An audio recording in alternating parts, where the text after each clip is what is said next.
c'est une grande bataille et on n'a pas le sentiment que ça va s'arrêter demain. Vous connaissez Michael Burry, hein, The Big Short. Il faut voir le film, évidemment. C'est celui qui avait.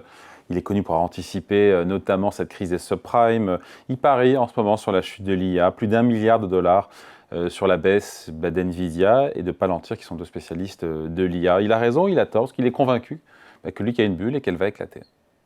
Disons que je comprends dans une gestion de portefeuille de se dire il y a quand même une exigence au niveau de la valorisation où il faut faire d'autres choses dans le marché. Il faut acheter des segments de marché qui sont un peu moins chers. La santé, pourquoi pas les émergents, pourquoi pas des actions suisses. Voilà, il y a des segments de marché qui sont un peu moins chers. Mais shorter, c'est vraiment aller contre la capacité de ces entreprises à générer des profits. Je trouve que c'est vraiment un pari très très courageux que je ne serais pas prêt à faire.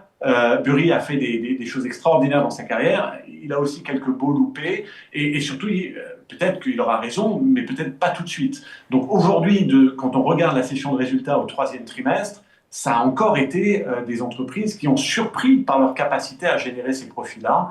Je trouve très très difficile de shorter ça. Donc plutôt, je veux dire, diversifier, ok, shorter, je trouve que c'est très très compliqué.